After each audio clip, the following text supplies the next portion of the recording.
Filipenses 4:5 diz assim: que a moderação de vocês seja conhecida por todos, perto está o Senhor.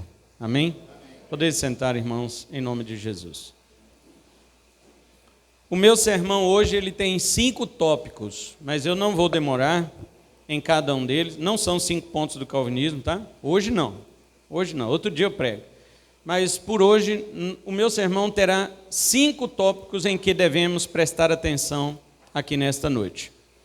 Então rogo aos irmãos que fiquem em silêncio e em seu devido lugar, né? Não se turbe o vosso coração e nem os vossos ouvidos, porque eu vou trazer uma mensagem que finaliza a festa dos homens nesses 2 dias, cujo tema é perto está o Senhor. Ontem foi perto está o Senhor do sofrimento do crente. Hoje de manhã, perto está o Senhor da adoração do crente.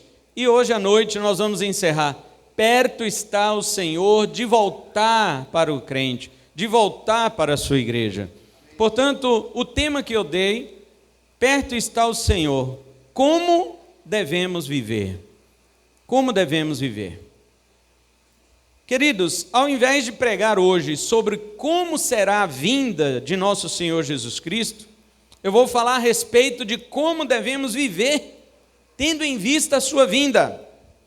As grandes verdades bíblicas sempre nos levam a um compromisso real que muda toda a nossa agenda e realinha o nosso olhar para o horizonte correto, o horizonte espiritual.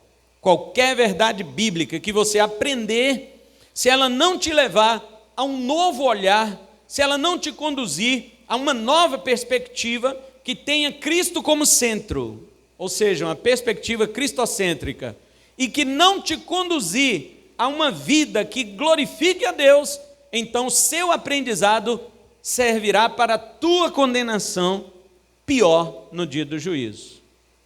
Teve um irmão aqui na igreja que falou assim: meu Deus, eu não posso ficar vindo aqui nos estudos de terça, porque eu estou aprendendo muita coisa. Se eu não for salvo, isso aí vai me condenar mais ainda lá no lago de fogo. Eu falei para ele: vai mesmo.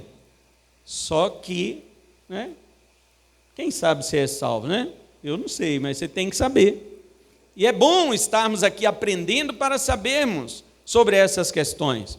Agora, o problema nosso é que muitas vezes nós queremos saber as verdades bíblicas, mas não queremos viver a partir delas, ou decorrentemente da sua mensagem.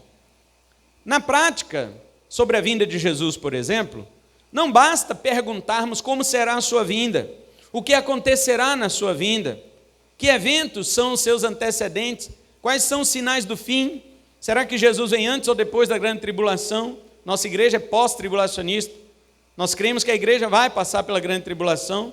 Os crentes vivos conhecerão o anticristo e padecerão debaixo de seu poder, que é dado por Deus, e Satanás o entregará ao anticristo para perseguir o povo de Deus. Nós cremos assim, nós vemos isto na Bíblia, a partir de vários versículos. Nós já pregamos sobre isso, tem 3 sermões meus no aniversário da igreja, lá no nosso canal do YouTube, que é a postura da igreja antes da vinda do Senhor, ou antes da grande tribulação, durante a grande tribulação e depois da grande tribulação. Procure lá numa playlist e você entenderá como a Bíblia fala a respeito das últimas coisas.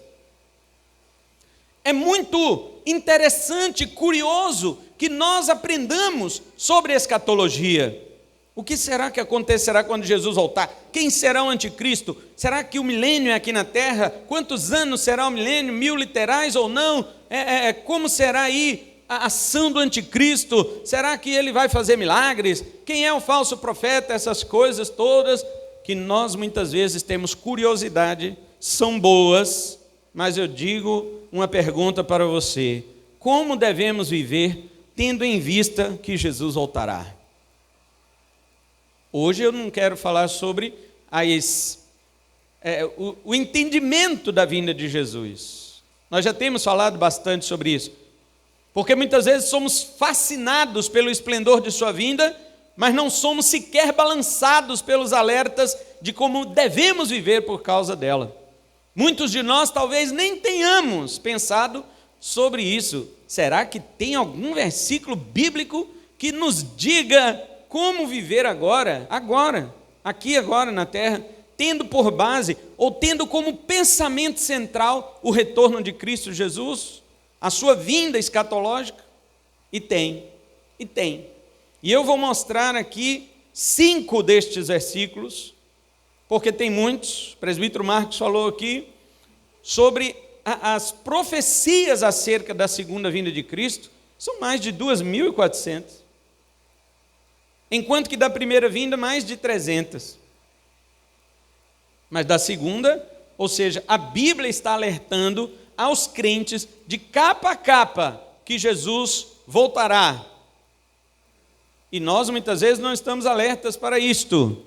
As pessoas perguntaram para mim assim: pastor, Jesus está voltando por causa da guerra na Ucrânia? Eu falei: não, Jesus não está voltando por causa dessa guerra. Já houve muitas guerras desde que Jesus falou que vocês ouviriam falar em guerras e rumores de guerra. Não é isso não. As pessoas se preocupam com pandemia, as pessoas se preocupam com guerras, as pessoas se preocupam com tudo isso, mas aquele sinal que está lá no fim, bem antes, bem perto da vinda de Jesus, ninguém preocupa, que é a apostasia, as pessoas abandonando a fé, todo mundo acha normal. Os falsos cristos, os falsos profetas que pregam a mentira, todo mundo acha normal. Isso para ninguém é o fim, mas para Jesus, ele deixou estas coisas para mostrar que o fim está mais próximo quando elas estiverem acontecendo. Ah, pandemia, Jesus está voltando. Não, Jesus falou, quando essas coisas, pandemia, guerras, rumor de guerra, terremoto, fome, essas coisas, pestes acontecerem entre vocês, Jesus falou, é o princípio das dores. É o princípio das dores. Mas o fim mesmo, ele está marcado diante de uma apostasia, diante de um abandono geral da fé. É o que nós temos visto. Eu já disse uma vez sobre apostasia o seguinte: primeiro, antigamente a apostasia era quando a pessoa abandonava mesmo tudo, abandonava a fé que ele professava, abandonava a igreja que ele congregava, abandonava Cristo, se decepcionava com Deus. Depois a apostasia evoluiu. Sabe como que ela é? Ela ficou depois? Pessoas apostatadas dentro da igreja. Elas estão na igreja, mas estão já desviadas, apostatadas, afastadas. É isso que significa apostasia, afastamento. Mas você sabe agora como que evoluiu? Como evoluiu a apostasia? Hoje as pessoas estão vindo para a igreja apostatadas. Vindo. Antigamente era saindo. Hoje elas estão vindo para a igreja apostatadas e permanecem apostatadas, permanecem afastadas, permanecem distantes, desviadas da fé que o cristão verdadeiro deve professar. Então selecionei alguns textos para falar desta parte prática de como deve ser a vida aqui na terra de um cristão que aguarda seriamente a volta de Cristo. Perto está o Senhor. Então, como viveremos? Nós vamos ver alguns aspectos do nosso viver. Primeiro, para com todos. Segundo, para com Deus. Terceiro, para com os irmãos em Cristo. Quarto, para com nós mesmos.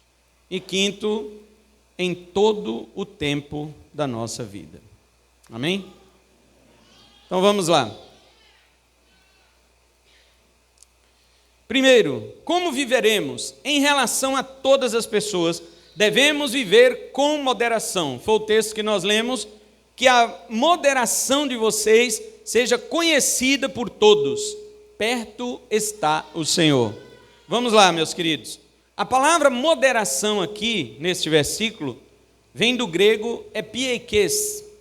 Algumas versões traduziram por bondade, amabilidade, doçura e outras coisas, né? Equidade, alguma versão antiga aí fala equidade. Mas o significado original desta palavra, ela é justiça equitativa e indulgente. Isto é, aquela justiça que leva em conta ou que leva em consideração as circunstâncias de uma pessoa. Por exemplo, o crente é justo, ele quer as coisas certas, mas ele é complacente, ele entende quando o outro erra. É isso que quer dizer. Ele sabe que por si mesmo, ele também não teria uma justiça reta para apresentar diante de Deus. Então foi necessário que aquele que morreu por nós levasse os nossos pecados e nos desse a sua justiça, caso contrário também estaríamos condenados. O que isso aqui quer dizer? Isso aqui quer dizer daquele crente que quer exigir do outro que seja perfeito. Também não estou dizendo que o outro tem que ser aquele cristão relaxado, não. Mas nós não podemos exigir perfeição das pessoas. A justiça aqui que Paulo está falando no verso 5, moderação traduzida do grego epieke, significa justiça, mas justiça complacente, justiça indulgente, justiça que considera a circunstância que uma pessoa tem. Como uma professora que considera a situação de uma criança quando ela tira uma nota ruim na prova. Ela vai olhar um contexto daquela criança, por que aquela criança tem mais dificuldade. Talvez sejam outros problemas que não cognitivos. Isso é a justiça equitativa, é a justiça indulgente e complacente do cristão. O apóstolo Paulo está dizendo que se Jesus está perto, então eu devo ser justo, mas misericordioso. Se por um lado, Jesus diz lá em Mateus 5, 6 e 7, terça-feira, estamos estudando sobre isso aqui. Se por um lado Jesus diz, bem-aventurados são os que têm fome e sede de justiça, por outro lado ele diz, bem-aventurados os misericordiosos. Você deve querer justiça, mas deve querer com misericórdia. Pastor, aquele irmão não quer nada não, o cara só anda daquele jeito. Você já requereu ou já exerceu sobre ele a misericórdia? Exigir dele a justiça é uma coisa, agora você já exercitou a misericórdia sobre ele? Até quando que eu devo exercitar a misericórdia? Tiago fala, depende. O apóstolo Tiago diz assim, depende, você quer com Deus, você quer que Deus te trate com justiça ou com misericórdia? Então, da forma que você quer que Deus trate com você, trate seu irmão. Eu quero receber de Deus a misericórdia, porque se eu receber a justiça, estarei condenado. E Tiago finaliza o versículo dizendo, sabe o quê? A misericórdia triunfa do juízo. Isso não, veja irmãos, não quer dizer que você vai viver uma vida relaxada, até porque o juízo de Deus que seria cobrado de nós, foi cobrado de Jesus na cruz. Ninguém está entrando no céu de graça, é de graça para nós, mas teve um preço, e não foi preço de ouro e prata, mas sim um preço de sangue, e não foi qualquer sangue, poderia morrer toda a humanidade, que o sangue de toda a humanidade não se compara com o sangue do Filho de Deus. É uma qualidade requisitada também para o presbiterato. Paulo usa esta palavra epieikes em 1 Timóteo 3,3. É necessário que o bispo, que o presbítero, ele seja moderado. Mas também é uma qualidade exigida de todos os crentes. Paulo diz a Tito, na sua carta ao pastor Tito, capítulo 3, versículo 2. Tiago diz também que epieikes é uma qualidade da sabedoria que vem do alto. Tiago 3,7. E o apóstolo Pedro nos ensina que apesar de estarmos preparados para responder a qualquer um acerca da mansidão, ele diz o seguinte, devemos fazê-lo com mansidão e temor. A razão de quê? Esperança. Esperança é o quê? Fé futura, é a vinda de Cristo. Eu devo ser um apologeta da esperança. Eu devo ser um defensor da volta de Cristo. Deu aí alguma coisa da igreja, né? Eu devo ser um defensor da volta de Cristo. Como foi dito aqui, muitas pessoas hoje não creem mais que Jesus vai voltar. Outros dizem que creem, mas vivem como se ele não fosse voltar. E nós devemos ser um defensor da volta de Cristo. Mas fazer isso com o quê? Mansidão e temor. Não precisa brigar. Por outro lado, a moderação não quer dizer que você seja descomprometido com as obrigações do reino de Deus. Não deve deixar-se dominar pelo pecado e nem aceitar que outros sejam. Você não deve exigir uma justiça que se apegue à letra da lei e se esquece do seu espírito. Essa é a postura do crente, tendo em vista a proximidade da vinda do Senhor. Isso também está em Colossenses 4, versículos 5 e 6. Paulo diz que nós devemos remir o tempo, aproveitando cada oportunidade. E a nossa palavra deve ser sempre temperada com sal e uma palavra equilibrada, mansa, para saber como convém responder a cada um. Segundo, primeiro já vimos, para com todos, devemos ser equilibrados. Segundo, devemos, para com Deus, pensar nas coisas do alto. Colossenses 3, de 1 a 4.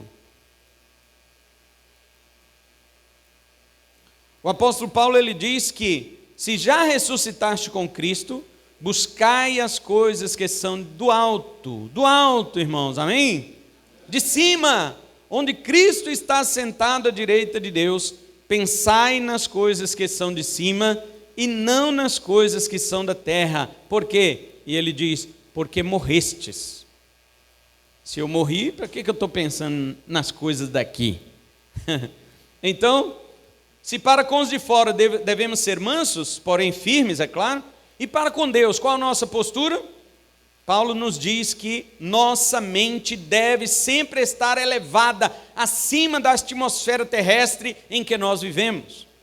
É uma evidência daquele que já ressuscitou com Cristo. O verbo buscar aqui significa muito mais que isso. Veja o significado do verbo buscar.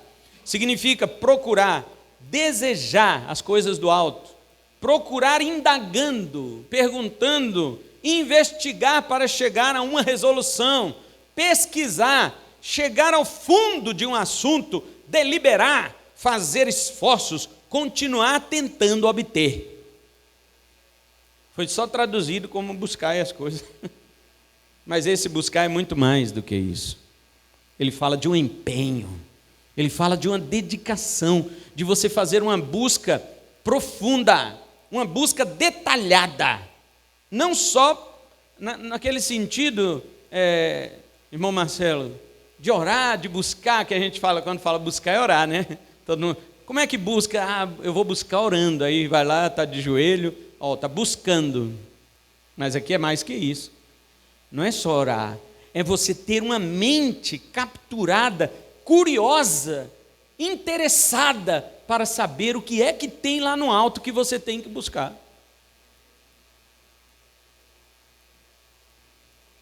Será que é assim que nós consideramos as coisas do alto? Onde Cristo está sentado à direita de Deus? Paulo diz por quê. Por que temos que ter a mente dessa forma, ligada às coisas de Deus? Ele diz, porque morrestes. Agora entende? O crente que tem a mente aqui, investigadora da terra, ele não morreu.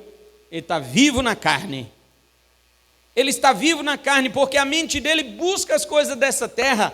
Ele busca as coisas daqui, de onde estão os mortos espirituais vagando por aí. Nós éramos assim. Efésios 2 diz que nós estávamos mortos em nossos pecados e andávamos segundo o curso. Paulo fala tipo um curso de um rio. O curso deste mundo. E ele diz mais, segundo o curso do principado da potestade do ar, que é o espírito que opera nos filhos da desobediência, que é o diabo. Aí quando eu preguei em Efésios, falei assim, nós quando não tínhamos Cristo, éramos como um cadáver boiando no rio, sendo levado pela correnteza. E depois quando parava lá na margem, o diabo ia lá, nos pegava e nos manipulava como fantoches. Já viu aquele filme, do morto lá, que todo mundo fica mexendo com ele? Leva ele para um monte de lugar. Como é que é o nome dele? Aquele filme lá? Um morto muito louco. Pois é, as pessoas pegam aquele morto e ficam manipulando como um boneco. Era assim que o diabo fazia com a gente, mas não é nada engraçado. Nós boiávamos mortos no curso do rio deste mundo, e ao chegar em sua margem, quem nos manipulava era o diabo. Portanto, queridos, se a sua vida está lá no alto, não faz sentido você ter resoluções e esforços para as coisas daqui de baixo. Mas o tema nosso é: perto está o Senhor. Será que esse estilo de vida que leva o pensamento para o céu tem a ver com esse tema? Sim. Olha o verso 4. Quando Cristo, que é a nossa vida, se manifestar, então também vós vos manifestareis com Ele em glória. Aleluia! Perto está o Senhor de se manifestar. Então, se você estiver vivendo com o teu pensamento lá no alto, também quando Ele vier, você será manifestado juntamente com Ele em glória. Como é que Cristo vai voltar? Em carne e fraqueza? Não, Ele virá em glória e poder. E é assim que você também será manifesto. Porque João diz: como Ele é, nós seremos.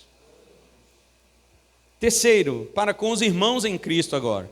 Já falamos para com todos, para com Deus, agora para os irmãos em Cristo. Vamos conferir Hebreus capítulo 10, versículo 25. Diz assim: não abandonando a nossa congregação, como é costume de alguns, antes admoestando-nos uns aos outros, e tanto mais quanto vedes que se vai aproximando aquele dia. Há também essa exigência da vida cristã, que é congregar. Na verdade, antes de ser uma exigência, que as pessoas falam assim: quais são os mandamentos do Novo Testamento? Já viu gente perguntando isso? Quais são os mandamentos do Novo Testamento? Porque eu guardo os 10 mandamentos. Não é, Wesley? Eu guardo os 10 mandamentos. Quais são os mandamentos do Novo Testamento? Bom, eu devolvo a pergunta para a pessoa. Falo: onde é que está escritos os mandamentos? Onde que estão escritos os mandamentos? Na Nova Aliança, sabe onde é? No coração. Se os mandamentos de Deus não estiverem escritos no seu coração, você não terá prazer em nenhum deles. Nenhum. Não adianta. Você pode até forçar a sua carne a guardar os mandamentos, mas ela guarda com raiva, porque ela não gosta. Leva o teu velho homem para orar para você ver se ele gosta. Pastor, tem uma preguiça de orar. Estou sendo sincero. Ué, você acha que sua sinceridade está ganhando alguma coisa? Estou sendo sincero, eu não gosto de orar. Irmão, ninguém gosta. Ninguém, velho homem, gosta de orar. Você já viu alguma velha criatura gostar de orar? Não gosta. Quem gosta é a nova criatura. Quem gosta é o novo coração. Quem gosta é a nova natureza. A minha pergunta não é se você gosta ou não gosta de orar, porque isso a velha natureza de ninguém gosta. A minha pergunta é: você nasceu de novo? Você nasceu do alto? Se você nasceu do alto, a sua nova natureza gosta, porque ela gosta das coisas do céu, porque foi de lá que ela veio. A velha criatura, quando vai orar, é assim: tem que orar. Depois o pastor fica perguntando se já orou. Aí vai lá, dobra o joelho, 2 minutos. Senhor, tu sabe todas as coisas. Amém. Deus é onisciente. Aí levanta, ainda sai ufanada, né? Cheia de nada. A carne, a velha natureza. Já orei. 5 minutos. Rapaz. Igual o dia que eu chamei as crianças para orar aqui na quinta-feira. Vem todo mundo aqui, no banco aqui, as crianças ajoelhou. Orei 15 minutos com elas. Aí falei: agora vocês podem ir para a salinha. Na hora que levantou, a minha filha falou assim: nossa, que oração longa, pai. Falei: minha filha, cala a boca, nenhuma das crianças falou nada. Muitas vezes ficamos um pequeno tempo e achamos que estamos fazendo. Olha, você perdeu 5 minutos, tá? Você perdeu 5 minutos. Toda vez que você ora com a velha natureza, você está perdendo tempo. Você só ganha tempo quando ora com a nova natureza. E o irmão Marcelo deu um testemunho aqui domingo passado, que dispensa comentários. É assim que se ora com a nova natureza. E eu já disse para os irmãos: Deus está derramando uma cachoeira de avivamento aqui nesta igreja. Você crê nisto? Então entre debaixo dela, porque isso, além de não durar para sempre, Deus não derrama direto. Depois ele vai em outra igreja, vai fazer por lá. E aí, quem não aproveitou? Jesus disse isso para Jerusalém. Você não reconheceu a oportunidade da tua visitação. É isso que você quer? Ouvir Jesus dizer de você que você não estava aí? Ah, Senhor, mas eu não tive as experiências com o teu Espírito Santo. Mas ele derramou uma cachoeira lá na sua igreja. Bem assim, não é na igreja do outro, não, na sua. Foi derramada uma cachoeira de avivamento pelo Espírito Santo de Deus. O irmão que estava do seu lado foi cheio do Espírito e transbordou. E você? Então, congregue. Salmo 133, eu estava dizendo que antes de ser uma exigência, é uma necessidade. Quem nasceu de novo tem necessidade de congregar. Ele não aguenta ficar longe do povo de Deus. Ele quer estar perto. E quando isso se torna um mandamento, ele fala, mas que mandamento é esse da coisa que eu já gostava? Por que os médicos não passam para nós uma dieta de picanha? Alface, você vai comer alface. Você vai comer brócolis, sei lá o que é isso, brócolis. O que tem nisso? Brócolis, vitamina, Eu eu li sobre uma mulher amarga, a mulher mais amarga da Bíblia, a mulher Giló.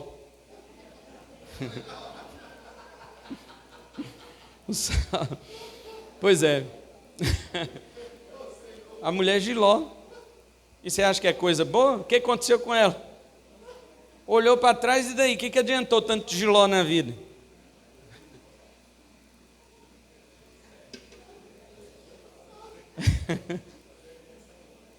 Estou brincando, irmãos. Os irmãos que não conhecem a mulher, eu também não conheci, mas Jesus falou para lembrar dela, né? Lembrai-vos da mulher Giló. Não é de Giló, é de Ló. Agora com certeza. Pois bem, o que diz o Salmo 133 acerca da nossa comunhão? Olha que maravilha.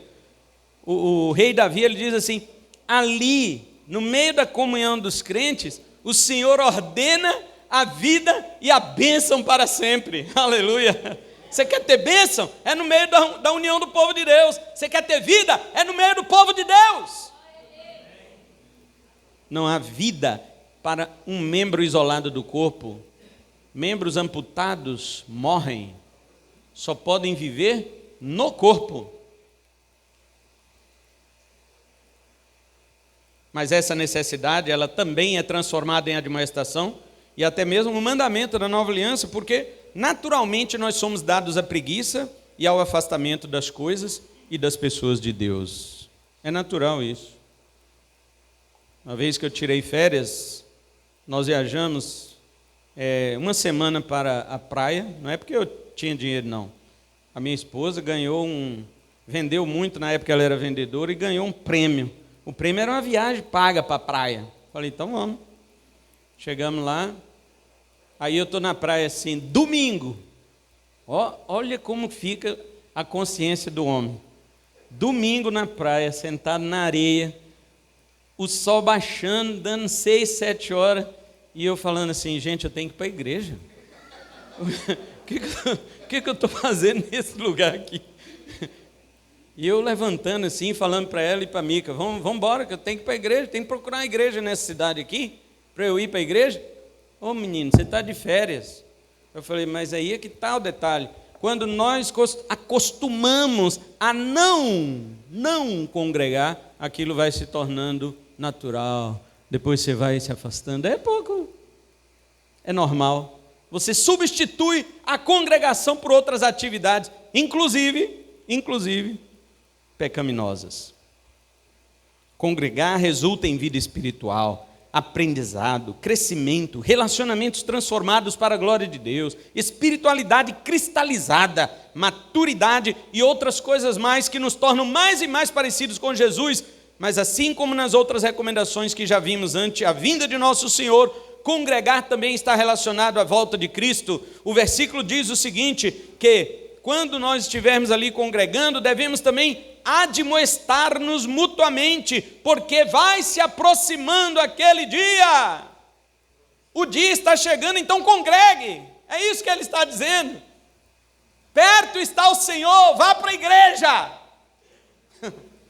Perto está o Senhor, congregue.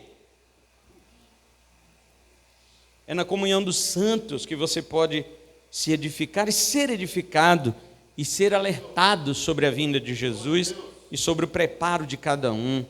Sem essa reunião, podemos correr o risco de ficar frios na fé, consequentemente, despreocupados com a vinda do nosso Senhor. Querido, já vou passar para o quarto ponto aqui, para nós encerrar, mas deixa eu fazer uma observação. Hoje em dia, nós temos muitos crentes de internet, do pastor YouTube e do presbítero Google e o diácono TikTok.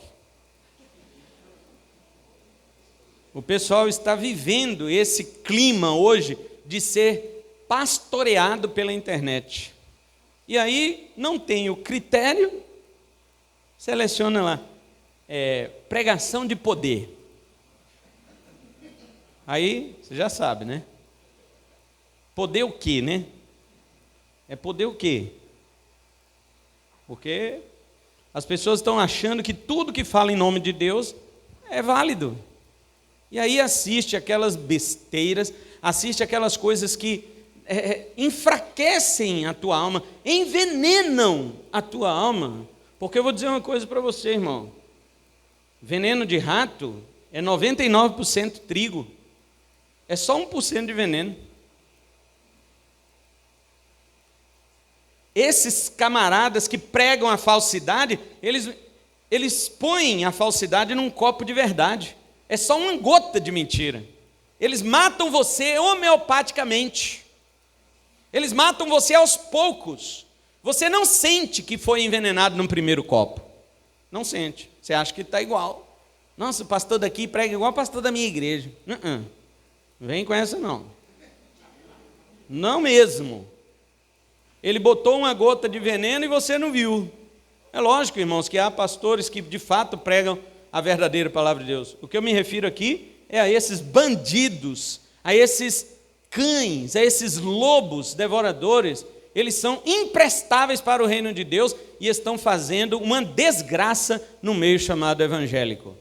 Eu nada tenho com eles, nada, absolutamente. E sabe qual a conclusão dessas pessoas? Elas dizem no final assim: eu não preciso congregar, eu não preciso de igreja, meu pastor é Jesus. Uma vez meu irmão, que é pastor lá, né, foi seu pastor lá,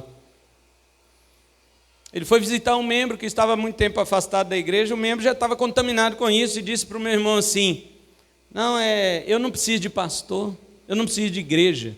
Aí meu irmão citou aquele versículo de Efésios 4:11 e disse para a pessoa: então por que está escrito em Efésios 4:11 que Jesus constituiu uns para pastores? Por quê? Aí a pessoa parece que voltou à realidade, sabe? Diz ele que ela assustou e ficou olhando assim, tipo, não tinha pensado nisso. Ou seja, vai tomando os copos de água pura com uma gota de veneno e não percebe que estão morrendo. Quando vê, já estão adoentadas ou até mesmo espiritualmente mortas, irmãos. Cuidado, cuidado. Você pode fazer seu culto em casa e deve, mas você precisa e deve se reunir com seus irmãos na sua igreja local. Quarto lugar, para com nós mesmos, né? Já vimos para com todas as pessoas, principalmente as de fora, né? Já vimos para com Deus, para com os nossos irmãos e agora para com nós mesmos. Como devemos então viver diante da vinda do Senhor? Com paciência. Tiago, capítulo 5, versículo, foi citado aqui pelo presbítero Marcos, 5, 7 a 11. Portanto, irmãos, sede pacientes até a vinda do Senhor. Está vendo? Então, se por um lado tem crentes despreocupados com a vinda de Cristo, por outro lado, há crentes tão ansiosos que chegam a ter desesperança. Jesus não vai voltar mais não. Eu já esperei tanto. Pedro também fala isso na segunda carta. Os enganadores, os ateus, os zombadores, eles dizem, sabe o quê? Jesus está voltando aí tem 2000 anos e nunca volta. Como é que você ainda acredita nisso? Quando Tiago escreveu aqui, a realidade dos crentes da sua época era penosa, irmãos. A maioria era pobre e até escrava. Veja o verso 4. O salário dessas pessoas era retido com fraude. Olha, eis que o salário que fraudulentamente retivestes aos trabalhadores que ceifaram os vossos campos, clama. E os clamores dos ceifeiros têm chegado aos ouvidos do Senhor dos Exércitos. Tiago está escrevendo para os ricos. Tiago está escrevendo para os empresários que eram injustos com seus empregados. Enquanto os seus senhores viviam nos prazeres, engordando o coração à custa da vida dos seus empregados. Olha o versículo 5 e 6. Deliciosamente vivestes sobre a terra e vos deleitastes. Cevastes ou engordastes o vosso coração no dia da matança. Condenastes e mataste o justo, ele não vos resiste. Olha, irmãos, o patrão ímpio faz isso. E vai ter que prestar conta a Deus. Agora imagina um patrão crente. Você empresário cristão que tem funcionário, cuidado, não retenha o salário do teu trabalhador, porque ele clama e o Senhor ouve. Se tem um ouvido bom de Deus, é para a injustiça, viu? É para essas pessoas que Tiago está escrevendo. Então ele diz o que no 7? Portanto, irmão, ó, portanto aí, ligado ao anterior, portanto sejam pacientes até a vinda do Senhor. O irmão falava assim, Tiago, eu achei que era ser paciente até o juiz do Ministério do Trabalho resolver meu problema. Eu achei que era ser paciente até ter a minha situação financeira resolvida. Tiago diz, seja paciente até quando? Até a vinda do Senhor. Ou seja, se Jesus Cristo, na sua perspectiva, atrasar mais um pouco, você morre e não recebe. E Tiago diz o quê? O lavrador não espera o precioso fruto da terra, aguardando com paciência até que receba as primeiras e as últimas chuvas? Então sejam também vocês pacientes, fortalecei os vossos corações, porque a vinda do Senhor está próxima. Você não tem que fortalecer teu coração para receber dinheiro, não. Pode ser que você vai receber, pode ser. Mas você tem que fortalecer teu coração para estar preparado para a vinda do Senhor, onde todo o dinheiro deste mundo será consumido pelo fogo. E você permanecerá? Ou será consumido com ele? Hoje eu estava até brincando com os irmãos ali atrás. Irmão, come carne, porque no céu não vai ter carne. Aí os irmãos, mas e no céu não vai, pastor? Mas e na nova terra? Falei, vai, mas deixa os bichos andar quieto, né? Vai mexer com eles não. Agora no inferno aí a carne do sujeito vai queimar para sempre. Então, todo jeito é bom ter cuidado, né? Então, Tiago diz, perto está o Senhor, mas para quem sofre, ele pode achar que está perto no sentido do sofrimento, mas não no sentido que venha logo para pôr um fim a toda injustiça do mundo. Nesse sentido, o Senhor parece tão longe, né? Deus, o Senhor não está olhando a minha causa? Não é isso que muitas vezes perguntamos em nossas orações? Agora, usando o exemplo que Tiago diz para aqueles irmãos, que o lavrador aguarda com paciência, assim também os crentes deveriam com paciência aguardar o Senhor e fortalecer o seu coração. Perto está o Senhor, fortaleça teu coração nisto, fortaleça o teu coração em aguardar o Senhor e não aquilo que você espera de bênçãos materiais. Há hoje muitos cristãos que já sofreram, que deixaram essa terra, que já partiram em direção à glória celestial, sem ter seu problema resolvido. Uns como aqueles sofrem ainda injustiças, outros sofrem perdas, outros são perseguidos, outros são sucumbidos a enfermidades, como nós oramos aqui agora.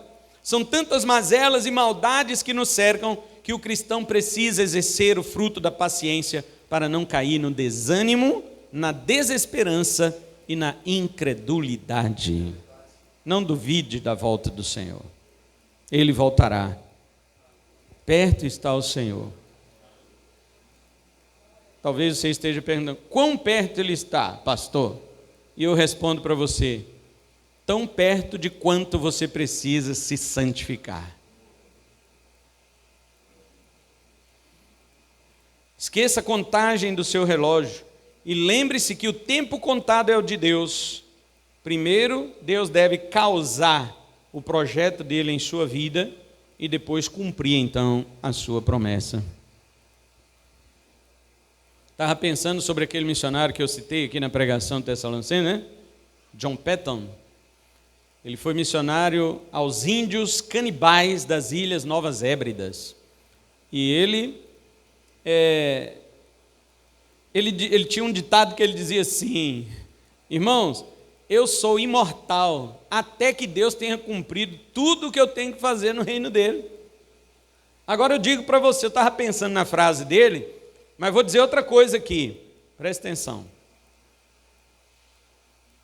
Alguns Deus vai deixar vivos até cumprir toda a obra que Deus tem na vida dele, porque Deus sabe que são servos fiéis. Agora presta atenção no segundo ponto. A outros Deus vai tirar antes da hora, porque são infiéis e Deus não quer condená-los no inferno. Guardou isso, querido? Eu estou falando de salvo, tá? Estou falando de eleito. Eu não estou falando de ímpio, réprobo, reprovado, incrédulo, não. Esses aí, independente da hora que morrer, já tem o caminho traçado para o inferno. Eu estou falando do salvo. Alguns salvos Deus vai deixar viver até cumprir toda a obra de Deus que tem na vida dele, porque Deus sabe que ele é fiel, que ele vai fazer a vontade de Deus. E Deus diz assim, esse aí vai fazer toda a minha vontade lá na terra e eu vou deixar ele viver até ele terminar tudo. Igual Paulo, combati o bom combate, completei a carreira e guardei a fé. Agora tem outros que Deus vai falar, esse aí, ele é salvo e eu vou ter que tirar esse cara. Porque se eu deixar, ele se perde. Se eu deixar, ele se perde, eu vou tirar. E Deus tira antes. Deus tira antes para que ele não venha a ser condenado. Tem base bíblica para isso. 1 Coríntios 11, 30 e 1 de João, capítulo 5, 16 e também Atos, capítulo 5, sobre a história de Ananias e Safira. Último lugar, para encerrar. Em todo tempo, seja lúcido, consciente e ore. Mais uma vez, diga após mim, em todo tempo, seja lúcido, consciente e ore. Esse está no texto de 1 de Pedro, capítulo 4, versículo 7. Pedro diz, mas já está próximo o fim de todas as coisas, portanto sede sóbrios, vigiai em oração. Aqui as palavras gregas, ele não usa a palavra grega comum para vigiar, que é gregorel. Quem tem o nome de Gregório aí, o significado do nome Gregório é vigilante. Mas ele usa a palavra nefo e sofronel. Essas palavras significam sobriedade e lucidez. Pedro está falando da mente do cristão, é o oposto de bêbado, de uma pessoa desconcentrada. As pessoas ficam debatendo, né? Por exemplo, se o crente pode beber. Alguns falam isso, né? Ah, pastor, pode beber, só não pode embriagar. Eu falo, mas, olha, Efésios 5, 18 fala, não vos embriagueis no vinho, no qual há desperdício, né? A palavra grega ali significa desperdício. Não só do dinheiro, né? Você podia estar comprando uma outra coisa. Não só do dinheiro, mas o desperdício da sua mente, da sua razão. Você está jogando fora a sua capacidade de raciocinar bem para a glória de Deus. Aí a segunda parte do versículo diz assim, mas deixem-se encher no Espírito. Essa última parte ninguém discute, eu nunca vi crente virar para o outro e falar assim, rapaz, vamos debater aqui como é ser cheio no Espírito? Não, mas a primeira parte ele debate. Não, esse negócio de beber, a Bíblia não proíbe não, ela só proíbe embriagar. Aí fica um debate, não, proíbe beber, porque o vinho daquela época era... Aí entra num debate, e a palavra grega para vinho é não sei o quê, o vinho tinha álcool, não tinha, era fermento, era... Isso aí todo mundo debate. Agora na parte que diz, deixem-se encher no Espírito, ninguém debate, ninguém conversa, ninguém discute. E eu digo uma coisa, eu concluo com isso o seguinte, encha-se no Espírito primeiro, depois você vai ver o que o vinho é para você. Você não pode fazer um bom juízo do vinho sem estar cheio do Espírito. O dia que você estiver cheio do Espírito, aí você fala sobre o vinho. Enquanto não estiver cheio do Espírito, tudo que você falar, a mim, é irrelevante. Para mim não importa. Agora, o dia que você estiver cheio do Espírito, Marcelão deu testemunho dele aqui. Eu não estou falando novidade e sei que ele também não se importa de eu repetir o testemunho que ele deu domingo passado aqui na igreja. Vazio do Espírito, bebida, não era, meu querido? Cheio do Espírito, o que aconteceu? Abandonou tudo. Está vendo? O dia que você estiver cheio do Espírito, aí você fala comigo de vinho, de cerveja, tá bom?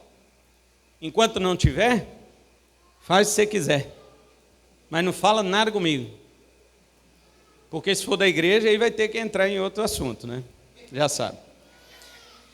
Agora, por que o crente tem que ser assim com a sua mente? Pedro diz, porque o fim de tudo está próximo, ou seja, perto está o Senhor.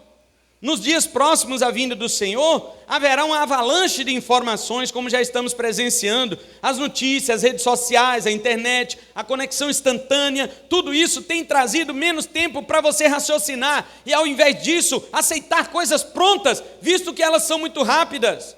Se você parar para tentar usar o bom senso, você pode ficar para trás, as pessoas podem te desconsiderar, elas podem te rechaçar, te deixar à margem e dizer, olha, esse aqui quer dar uma de diferente, a galera toda está indo para esse lado e ele está falando que é para cá. Por quê? Porque você é o único que raciocina, é o único que usa a razão, o resto está indo naquilo que a Globo te entregou pronta.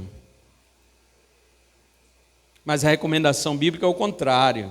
Justamente pelo fato do fim já estar perto, é que nós temos que usar ainda mais o raciocínio, devemos ser sóbrios, devemos ter o domínio de uma mente sã e cônscia da realidade ao nosso redor. E sabe quem é que tem essa mente? Sabe quem? Somente aqueles que têm a Bíblia como fundamento do seu raciocínio é que pode manter uma mente equilibrada, com um escudo protetor diante dos ataques do ultimato satânico e mundano desses últimos dias que nós vivemos. Porém, o apóstolo, ele diz lá no grego, ele diz assim, façam isto, a lucidez e o equilíbrio mental para dentro das vossas orações. É o que está escrito lá. Ou seja, raciocine orando. Seja lúcido orando, é isso que Pedro está dizendo, porque vigilância é bom, sensatez é bom, lucidez é bom, sobriedade é bom, porém tudo isso não adianta sem oração. Então vimos hoje aqui, como deve viver o cristão nos dias maus. Moderação e equilíbrio para com todos. Segundo, pensando nas coisas do alto para com Deus. Terceiro, vivendo em comunhão com seus irmãos na sua congregação. Consigo mesmo, exercitar a paciência. E o último vimos que deve ter uma mente sóbria, totalmente sob controle, mas o controle do Espírito, não o seu, do Espírito, para que você não seja desbaratado pelo mundo, mas sempre pensar na proximidade da vinda de Jesus. Essas coisas você não consegue viver sem os meios de graça. Só quando você está se alimentando da palavra, em oração e adoração, é que você pode ser um crente equilibrado.